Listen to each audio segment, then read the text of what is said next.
Hey friends, this is Pop Culture Makes Me Jealous. I'm your host, Julia Washington, and on today's show, we are discussing Turning Red with Amy Albertson.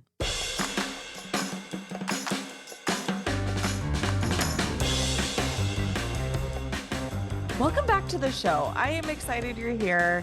It's always fun when you're here because one, you're like, it's weird the way I say it. I apologize if this sounds weird, but I feel like you understand. One, because mixed girl, and I love Team Mixed Girl. I don't care what your mixed is, join Team Mixed Girl, and that is Amy. Always here for it. Okay, so we are talking about Turning Red. And here's the summary from Google. And I take the summaries from Google because everybody Googles and everyone looks at Wikipedia. And it's always like the moment of like, do better sometimes when you read these things. So the summary of Turning Red is a 13-year-old girl is torn between staying her mother's dutiful daughter and the changes of adolescence. And as if the challenges were not enough, whenever she gets overly excited, she transforms into a giant red panda. And I'm realizing now that I never filled in who the movie stars. There aren't so many big names.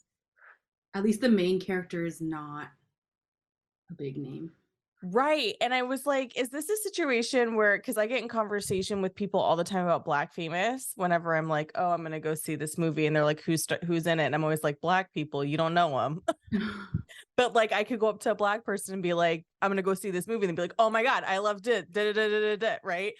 So I had a moment when I was like, is that true for like other marginalized communities too? Yes, probably. Yes. I know the mom is Sandra Oh, I believe. Mm-hmm. Yes, it is. And then the grandma and the aunties are also like an ensemble of like pretty great Asian females, but I can't recall all of them. This is bad. I know. It's But the terrible. lead, I don't believe, at least I am not familiar with the woman who does the lead. Her name is Rosalie Chang. I just looked it up.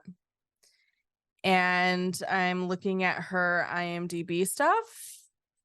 And I think she's new. She only as far back as 2017. She's in the Turning Red's the only thing I recognize prior to Turning Red. And then she's in American Born Chinese, which is the new series on Disney Plus. So that's fun.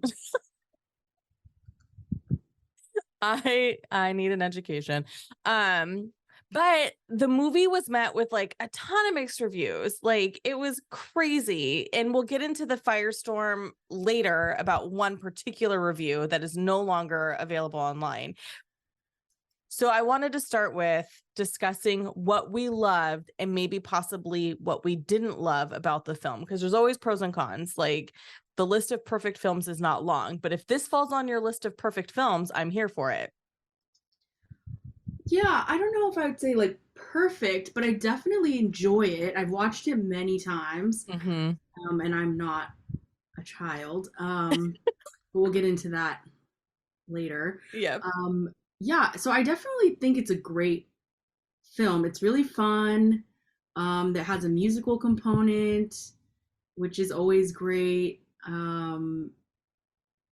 It's a coming of age film. Yeah. Who doesn't love a coming of age film? Everyone comes of age. Yes. So. And some of us have multiple comings of age. Like this is not isolated to just only moving from, like, coming of age is moving from one phase of life to another, but we commonly associate it with like teenagerhood. Exactly. Also, I'm a stickler for characters.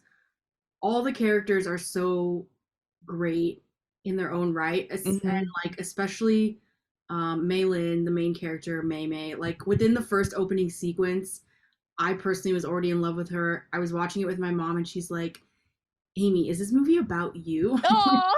Yeah, that crazy little Asian girl who's like dancing around and being goofy and like obsessed with her boy band is me for sure. Yeah. I'm And not good that at math like Maylin, but and 2002, that was like peak boy band era. yeah, Like, it's so nostalgic. This like we'll get into this a little bit more, but I don't think this movie was necessarily even made for children. I think it was made for us. I agree. I agree. So like when it if you haven't seen it, I don't know what's wrong with you, people listening at home. So spoilers ahead, as you all know. But it opens with this like story of like Maylin. She's telling us who she is and like what her life is about. And she's so happy. And she's this, sweet girl that's totally content with like, I love my mom, I love my parents, and we're a part of run the Chinese temple and it's amazing and the red panda protects everybody and everything's great. And then it's like puberty hits and you're just like, oh shit, what is happening to Life is me? over. Yes. And that point when she was like doodling, like, I don't understand why Miriam thinks this boy is cute. And then she kind of falls down the hole of like, oh my God, this boy is cute.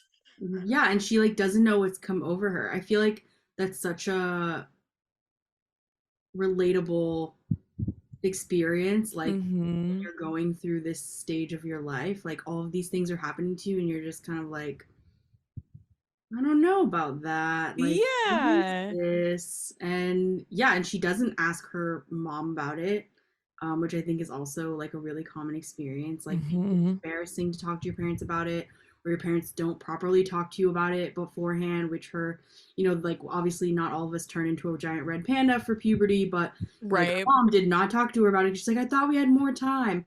I remember when I started my period, sorry if this is too much for everyone, but I started my period. I think I was 11 or 12. So, like, Okay. pretty average standard age, I Yeah. think. Um, and my dad switched us to organic milk because he was like, it's the hormones in the milk. She's too young. Like, he's like, I feel like we're it's such a switching to dad organic move. milk. Yeah. And my mom's just like, okay, first of all, like, she's not too young. Second of all, Right. it's too late. Right. Third, like, I don't think this is gonna fix anything. Right. But yeah, my dad was like not having it. He was like in denial that I was old enough to become a woman, and Right. You're a he woman now, switched our Amy. family to organic milk. That's I love that story. And I appreciate you bringing up the period thing because that is a part of it, right? Her mom runs and it's like, oh my God, here's these pads. Here's what you do. Here's a water bottle. Here's some tea. And a common thing I heard after the movie was released was like, oh, this movie's about periods. And my impression was, no, okay, so it starts with her getting her period, but then like the red panda to me didn't symbolize being her period. It just symbolized to me now she's unleashed this next level of herself that is like she has to learn about herself and like and there's this whole tale in the beginning about where the red panda came from and like how this is like a family thing generationally, blah blah blah. It's beautiful. I don't mean to say blah blah blah like dismissively. I say it Yeah, I because get like it. I don't have enough time. I don't have You're enough not gonna time. explain the entire story. Someone, if you want to know, watch the movie. Correct. And so for me it was like the period was like the door opening to that world rather than like the red panda being the period. And I heard that a lot and I was just like, okay, internet, whatever, like whatever you want to believe is up to you, but this is what I choose to believe about what's happening in this film. Because like you, I was also kind of young and I was still playing with Barbies. Like that was a thing that was like still a part of my regular routine. And then once sort of like my period came, it was like, okay, now you need to like, this is how you need to behave now. And it was, to me, I was confused as in that. But I also remember having a similar sexual awakening around the same time that like May May has, right? Because she's like, oh my God, this boy. And I also remember having something like that happen around that time. So it's kind of like, so maybe that's why I felt like the red panda isn't the period. It's just the next stage of life or whatever. I was Yeah. more eloquent about it in my head in the shower this morning, by the way, when I was thinking about it. It's okay. I agree. I think that the red panda and the whole idea of like what's happening to Mei Mei is okay. So there is like puberty, which is like this physical, biological thing that happens to you. But then I think it's also her coming into her next phase of who she is. She's moving from kid to adolescent. And Yeah. she like characterizes herself as an adult. You know, like in the whole opening thing, she talks about she's like, I'm 13 and I'm an adult according to the Metro. Yes. Like her bus pass classifies her as an adult now. And she's kind of like learning how, you know, her whole childhood she's been all about pleasing her parents Mhm.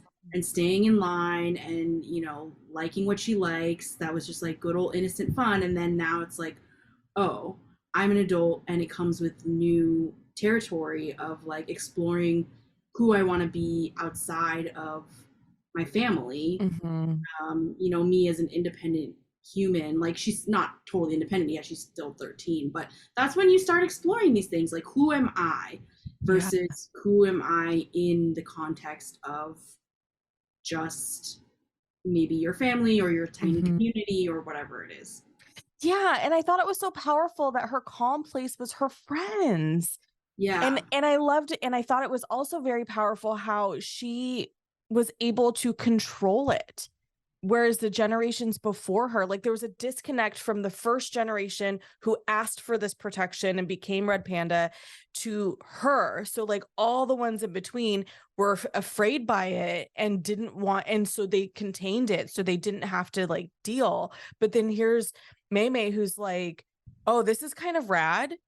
I'm kind of into it. Let's keep doing this. Yeah, I kind of saw that as like a reclamation of her culture also because it was Yes. like her in the, like the original ancestor who asked for it, it was like a necessity for her, right? It was Mm-hmm. like about protecting her kids and protecting her village.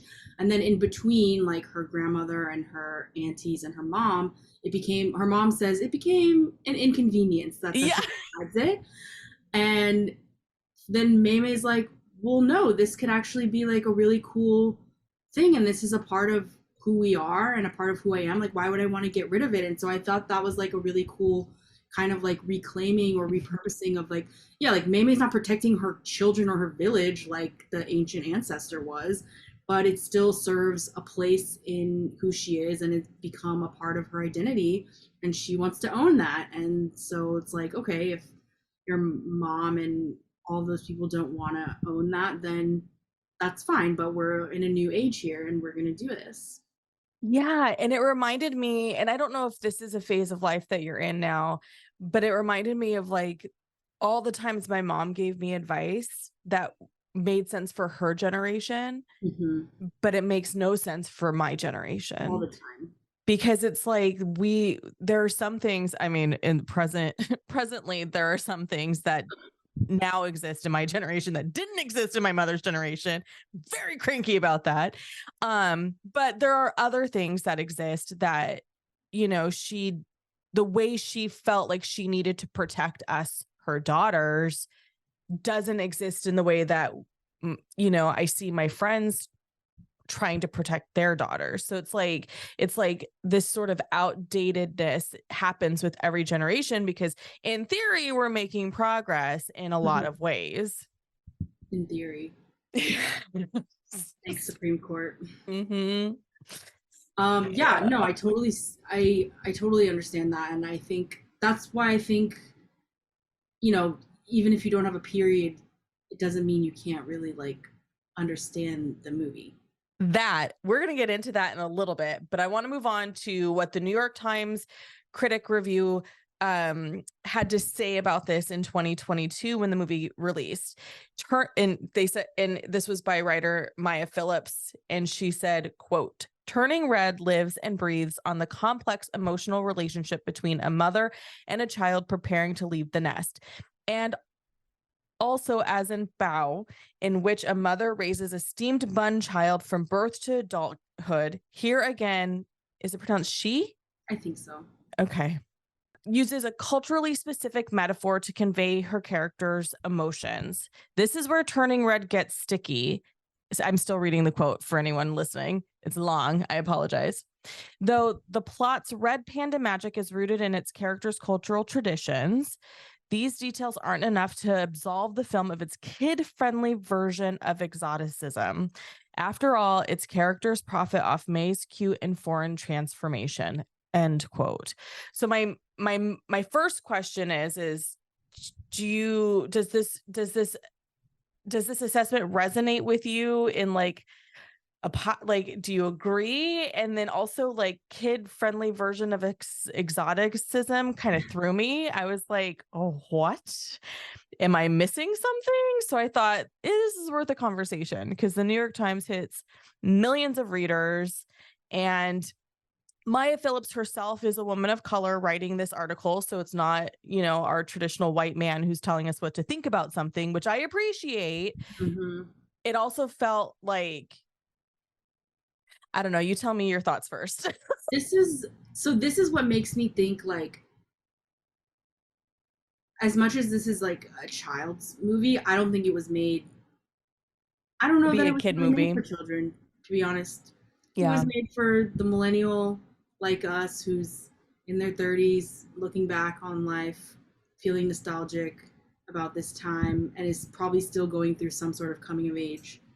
And Yeah. yeah, like it's obviously, I think it's Disney and Pixar, they're pretty good at doing this thing where there's like layer one where like a kid watches it and they get like a very basic Mm-hmm. experience of like, this is fun, these are kooky, funny animated characters that I like, and you know they have some one-liners that do go by the kids and they get it. But then there's like these other layers that are like really for the adult viewer. Mm-hmm. You don't get it. And I think that Turning Red is one of those movies, and I don't think it's I think that's what they do in all of the movies, so it's kind of like, I don't know why people maybe were like a little tougher on this one in that And it regard. went, yeah, and it went straight to video on demand. It didn't get a theater release at all. Yeah, So, and and I thought that had to do with the pandemic, but yeah, yeah, that was I don't, like pretty messed up.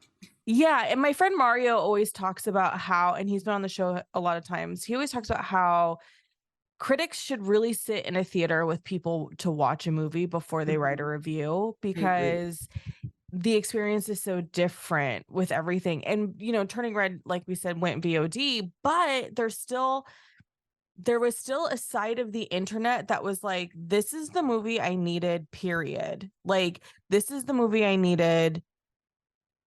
Like people were so, women, and specifically women, were just like, this resonated so hard. And we don't really get a lot of female coming of age stories where it feels kind of relatable. Like, this was clearly through the lens of a woman writer. This was clearly through the Yes. lens of somebody who still is in touch with those feelings and emotions, but has grown from them and knows that there's something on the other side that's worth it. I don't know about the exoticism part of it. Like, that to me just kind of felt like I I I don't know why that commentary would be added. I'm also not a part of an Asian community at all. I am a part of the Black community, and there are definitely some moments in life. And, there are things that I can definitely point to in media where I'm just like, that is not here for good representation. That is here because somebody is fetishizing. But, it just, I don't know, it just felt like such a beautiful story about motherhood and what it was like to be a daughter and the generations, right? So you have the grandma and then the mother and then the daughter, and just like the way, oh, I'm gonna cry. The way the grandma was just like, we have to save my daughter. Cause the mom's panda is so big and angry, like huge, like bigger than the dome that Four Town is playing in, massive. And when it comes to the point where it's like the red moon is like disappearing and she's like, we're not letting my daughter go. And like, releases her red panda so she can save her daughter. Like, that was such a beautiful moment, but it was like not full of emotion in the way that you would think from a drama. It was full of emotion in a way where you can like sit there and like quietly cry because it's beautiful and subtle. Yeah, and I guess it's this term exoticism that's getting me a little bit. I don't know if they're referring to like Maylin's like Asianness, or Mm, because they also, something they don't specify in the movie is what generation Canadian, they're Canadian, right. what generation Canadian they are. So like I I'm assuming she's second or third generation, which Hmm. I also am, third and fourth generation, on my Chinese side, American, not Canadian, but similar situation. And so it's kind of like Maylin is definitely, she definitely is a character that's like very similar to, second or third, even first, sometimes it's like first generation, of Asian immigrants, of immigrants in general, where they're like very much battling between, I don't want to call it battling, that sounds so terrible, but like there's the struggle between Hmm. your family is very rooted in one culture and you exist in another culture, Hmm. and how you balance expressing both of those pieces of you. And so it's like, yeah, Mei Mei cleans the temple every day with her mom and honors her ancestors, but she also likes to twerk, or Yeah. what she calls it. She doesn't call it twerking. This is Whatever we pre-twerking. called it in 2002. Yeah. Um, booty. It's a Gyrating. booty. She likes to, yeah, gyrating. That's just the word that they use. And I like to gyrate. That's what she says. Yeah. Um, It's so funny. so it's like, it's this balance, and like, yeah, the older generations don't really understand, but I think, like you're saying, that moment of like her mom, I think her mom, Malin's mom, went through it with her mother, and I don't think they were equipped to deal with it so well. And then now Maylin is going through it with her mom, and it honestly is like a healing moment for the whole family. Even the aunts are Hmm. like, okay, Maylin is gonna choose to keep her panda, like, here we go. Yeah. It reminded me of Elemental. Have you seen it yet? No, I haven't seen it yet, but Oh, it looks like so right up my alley. it's so good, Amy. And again, quietly weeping in the movie theater because apparently that's a very Pisces thing I've learned. Oh, Um and it, but it reminded me in the sense of like, so Ember's first generation in Element City, and it's there's all these expectations, and there's a moment where they kind of have this conversation about expectations and hopefulness getting conflated. And now I see that everywhere. And I saw it this time in Turning Red, because Malin's mom has all these expectations, but she's also like, Maylin interprets them as expectations, but really it's like the hope for the future, and how there's a disconnect in sort of explaining that.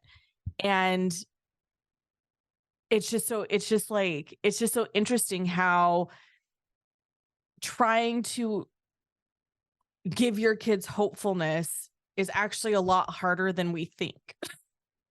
oh, It's like I'm seeing it now. I'm seeing it now that, one, I'm on this side of parenthood, and two, I'm trying to better understand, because the world's a dumpster fire. So I'm trying sure. to better understand how my family fits in, and like all the generational stuff from that. So my grandfather came over here on a boat, undocumented. And as I'm reading immigrant stories, I'm seeing little pieces of him in that first generation Yeah. that now makes sense. But 20 years ago didn't really make sense because I didn't educate myself, because it was just, why do I need to? I'm an American girl. Yeah, and I think like also immigrants, the story of immigrants is like, has been taught to us, at least during like my time in Mm-hmm. school, and probably similar to you. Like, it's been taught to us as like the American dream, right? Like Mm-hmm. your family came over here on a boat and they came to America, the land of the free and the home of the brave, of opportunity and all these things. But we didn't learn about the discrimination they faced. We didn't learn about all the rules and regulations that actually didn't want immigrants in America, even though America was Right. literally built by pilgrims Immigrants. who immigrate, like who Mm-hmm. immigrated, and all of these things, and also the struggle of immigrants of like balancing their culture that they Mm-hmm. came with integrating or assimilating into American culture, and through generations that the expectations of your children changes because you're in a totally different society, Right. and a totally different place. So it's a really interesting, I think, conversation. Yeah, it's interesting, Amy, because now it's just so interesting to me now because I see that my mother, oh God, my mother's gonna listen to this and like send me a fucking text. But like there's things about my mom's generation where I'm just like, ooh. And now that I kind of get a little bit of a better like now that we're having stories told by people who experienced that first gen American born scenario, there's so much that I'm just like, holy shit, that is like such relevant it may like whether it's they emigrated from China or Mexico or Iran or it doesn't matter. The point is it's like there's so much about those stories where I'm like seeing the little pieces and how like I said, how my grandfather was, and then how that translated to my mom and her brothers. And it's like I need y'all to accept that this is what happened to you Yeah. so we can all heal. And it's not like a bad thing, but there is a losing of the culture that my grandfather kind of forced because of his bitterness for being translator for his parents. Um, and he was the eldest, so there was a lot that fell on him in that regard. Anyway, so I guess I'm just like, thank you for all the windows to help me better understand my family's own immigration story, I suppose. Because on my dad's side of the family, I mean, what's the immigration story? They captured us and brought us here unwillingly. Mhm. So it's like, anyway. The interesting, and that's the interesting thing, I think. I mean, it's one interesting thing about immigrant stories and the immigrant experience in general is like a lot of older generations, I think, thought, okay, the best thing to do, and this comes from what they were going through, Mm-hmm. discrimination and these things, the best thing to do is to shed our culture of origin, to be American and just assimilate and not, and get rid of all of that. Like, don't teach, not teaching the language, Mm-hmm. just all of these things that are lost over time. And then I think we're in a period of time where the newer generations are like, well, wait, like that's part of what makes us amazing, Mm-hmm. that we have all of these different cultures. And like, I want to know about my culture and I want to know about who I am, because I still walk around on the street appearing as, you know, an Asian person, a Black person, a Mexican person, whatever person, but I'm just American. And I definitely relate to this struggle. Like a lot of the work I do is in identity, and it's like, yeah, what's this balance between holding on to and experiencing your culture of origin while you still exist in modern day America? Mm-hmm. Yeah, and modern day America is scary right now. Like I know and a lot of people are well, no one who listens to this show is gonna disagree. Let me just put that out there. But what's interesting too, I recently learned that my mom and her siblings are and cousins are kind of are in our immigration storyline are the last generation who can hold dual citizenship based on lineage. Oh, from where? Italy. Oh, So yeah. I have a cousin, my mom's cousin, who left in like I want to say 2016 because he was like, I'm seeing the writing on the wall. I'm Yeah. leaving. And that's how he was able to get citizenship. And it's been so like interesting to live vicariously through him, and having him send like information and just sort of like, because there's a village in Italy named with the family name, and we don't really like, there's family lore on how it Oh, existed, but we don't really like have, I don't think we have concrete documentation anyway. But just him going back and like sort of bridging that path back to us here stateside has been kind of interesting and healing. So I understand more too this idea of like the pilgrimage of like going to your ancestors' homeland, because that sounds more and more appealing the older I totally. get and the less confused about my identity I become. Yeah, I mean, like I'm Jewish and I went on what's called Birthright, which is like Birthright Israel is an organization that provides free 10-day trips for young adults to go to Israel, to the homeland Mm-hmm. of the Jews. And it's like, it's not about, I mean, to an extent, it is a little bit about like maybe you want to move there and like join the Jewish nation, but it's really about the connections that you feel journeying to the homeland of your ancestors and Mm-hmm. like seeing their history. And it's really an incredible experience, I have to say, to go to a place, to go to your place of origin. I've never been to China, where my other half of my family is from, but I think modern day China is probably very different than the China that my family came from. Truly. We just, I mean, not to be this person who's like, oh my God, Amy, you're part Asian, so we're going to talk about all things Asian. We just finished reading Joylet Club for Oh, Jelly Pop's best, book club. best book. Girl, again, wept the whole way through. Yeah.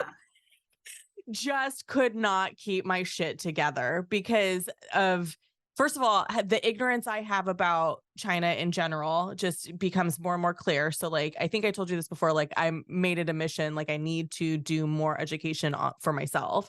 But just the stories that the first generation that immigrates and the loss that they go through and the experiences Mhm. that they go through, and then how that translates to their daughters, which is my mother's generation, because Amy Tan is literally like a year or two younger than my mom. Yeah. And so I watched the movie because part of the book club is we do the screen adaptation and Oh, compare. So as I'm watching this movie and I'm seeing the characters with little girls, I'm just like, oh my God, that's us. Like that's me. That's like my generation. Now we need an updated version where we go back and kind of meet the little girls in adulthood and how just everything in the last 40 years has changed. Because all I was thinking while I'm watching these little girls is like, how, like, and the moms, it was like, God, like, how did my mother's generation go from sounding like my generation to their mother's I generation? know. Like, how did that happen? And I think it happens to all of us. Like, I mean, there's definitely places where we differ, but every day I'm like, oh my gosh, I sound like my mom more and more. Okay, so as we've talked about, you come from multiple communities. I've come from multiple communities that have battled stereotype representation in media literally since the media's inception. It's ridiculous. And to remind everyone, you were here a few seasons ago to discuss Asian American representation in Hollywood. That was a really great episode. We actually had somebody in our reviews call out that episode specifically and was like, this was great. Wow. Thank you. So this brings me to the controversy around Turning Red. So after this movie's release, the internet went into a frenzy because of a review on Cinema Blend. I think it was the managing director who essentially criticized the movie for having limited appeal. I'm using air quotes. The limited appeal, you wonder? It's set in an Asian community in Toronto. So that by default, in his mind, made it for a limited audience. Cineblend took down the piece, and now if you search their website, there's like a really lighthearted review of the film that was dated for March 13, 2022. So it's like they released them both at the same time or something. I have no idea. But the original review sparked a very interesting debate / conversation about storytelling and audience. So I kind of want to talk about that. And we've touched on it a little bit, but do Mhm. you remember this Oh, yes. explosion? I And tweeted about it. yes, okay, good. Let's talk about it. Let's talk about it. Let's talk about it. Please, let's talk about it. First of all, to whoever, I don't remember the name, obviously, of the man who wrote this review, It doesn't matter because he but needs to not be reviewing you things. should, yeah, okay. How are you a movie reviewer and you cannot see the universality of a film? Did you watch Toy Story? Are you a toy that comes to life every night? No, you're not, but you can still relate to the struggles um, and to what's happening in the story. Like, does he ever watch movies with animated animals or robots or I literally mean, anyone except, I mean, I guess he's probably was a white male. We're gonna yes, just, he was. he was a white male, so I guess he's very used to seeing movies with himself He's like, this represented. isn't like Jurassic Park.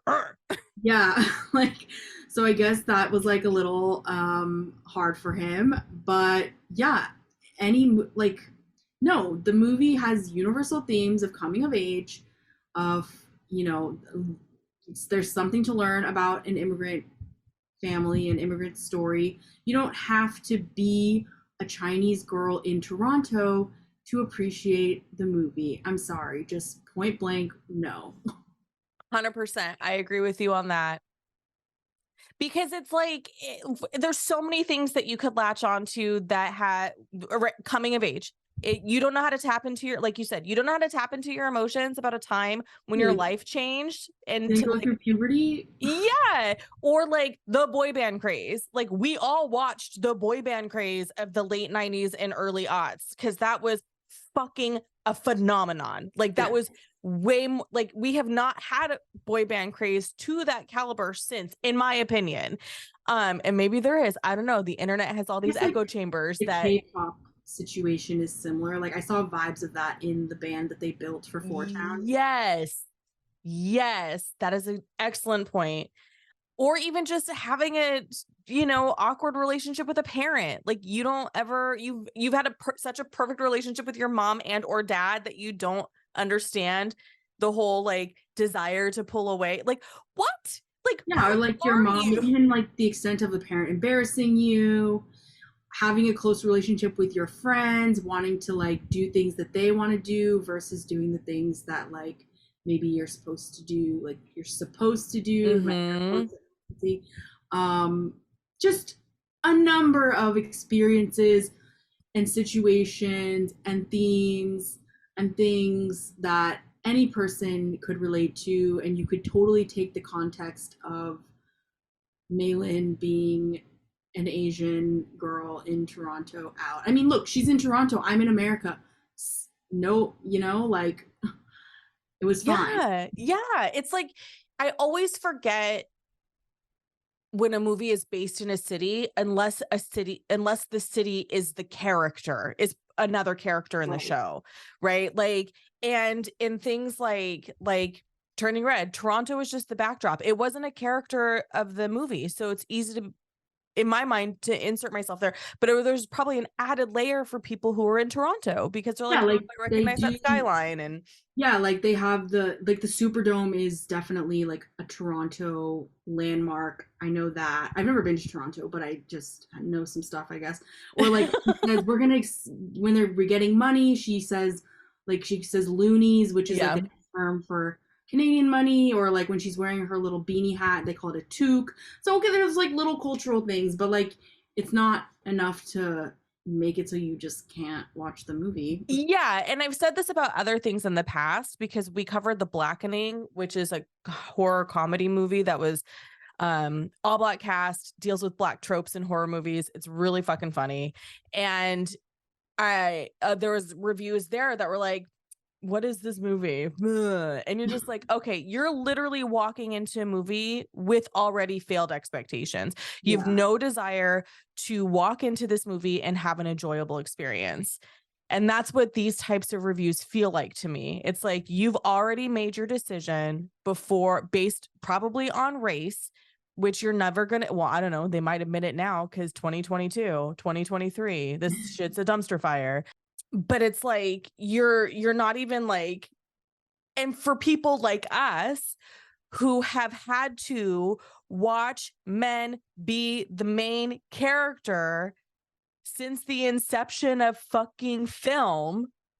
Well, the early 20th century actually was pretty fucking fire for women, but they managed to squash that out Yeah. like in the early days of like silent films and whatnot. Anyway, but the point is you and I've had to sit back and watch men be the main character and the hero time and time and time again, and every coming of age story is about a white man. So like, shut up and enjoy a movie that's not about a man.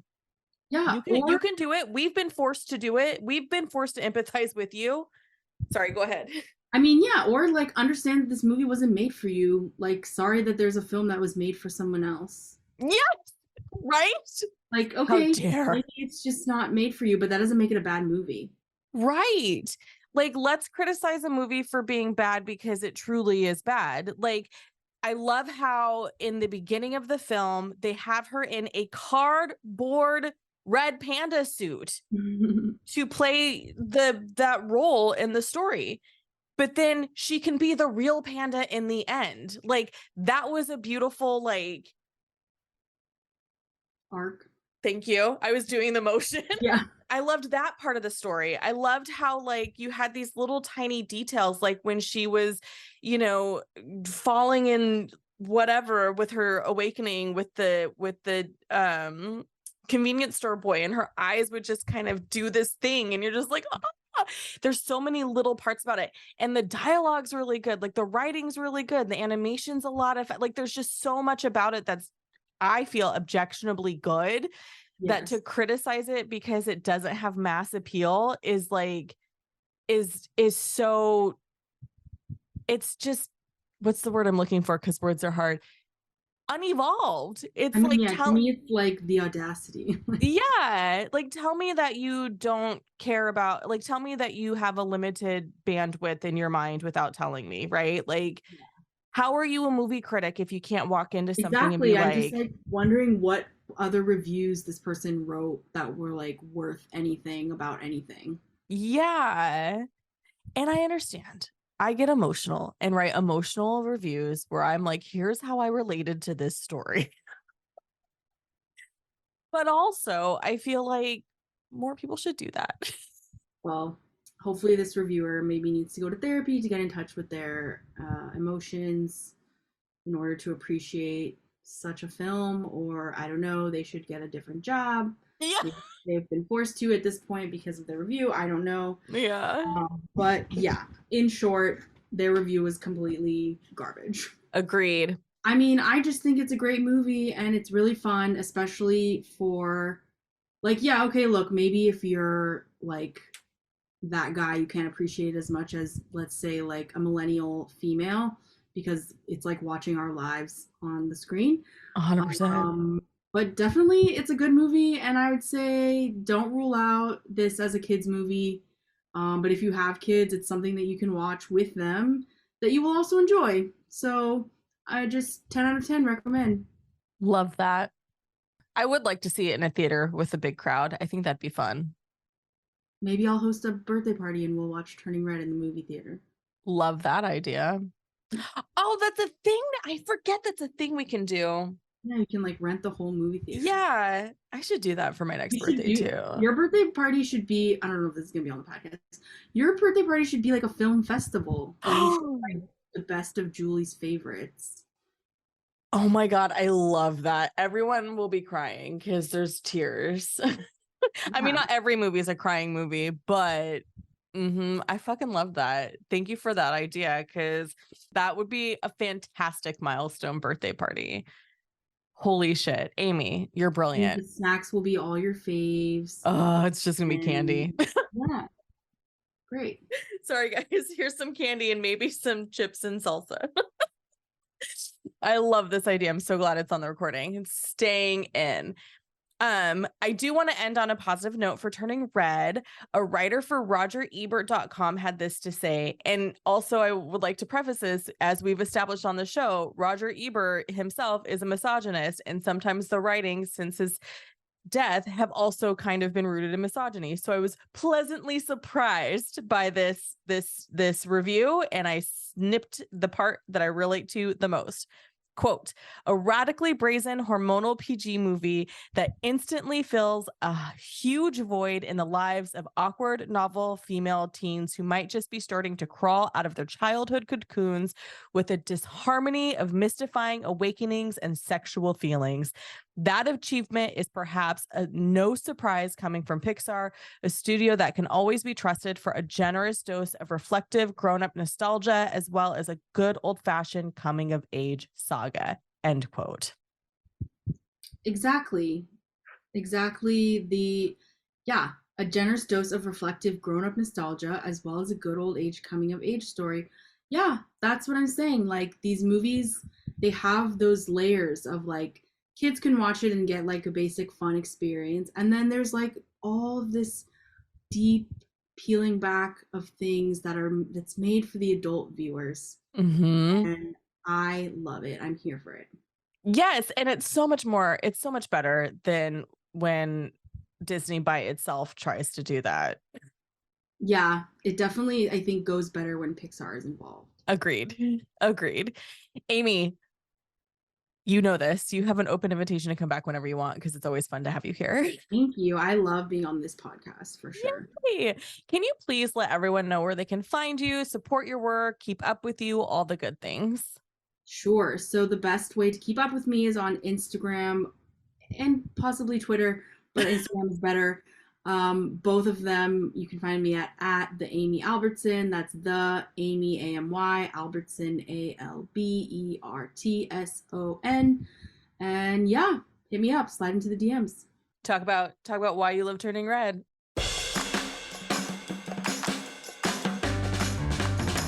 I want to thank my guest Amy again for joining me today. Turning Red is such a great movie and it's streaming on Disney Plus. There is so much going on this month for us, y'all. Book Club meets March 24th. We are reading Small Island, written by Andrea Levy, which was adapted for screen by BBC and PBS, starring Benedict Cumberbatch and David Oyelowo. Head to patreon.com/Julia Washington and click the book club tier for all of the book club details. Plus, if you join Patreon at any level, you get all kinds of fun bonus stuff as well. Speaking of fun bonus stuff, Happy Hour returns for our Screen Club this month, just in time for the Oscars. We're going to meet on March 20th. Check out all the details at patreon.com/Julia Washington.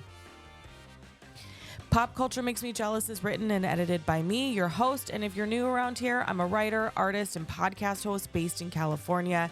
When I'm not recording Pop Culture Makes Me Jealous, I'm facilitating the Jelly Pops Book Club, making products for my cute little gift shop, all while experiencing existential dread in whatever this hellscape we are calling life currently is.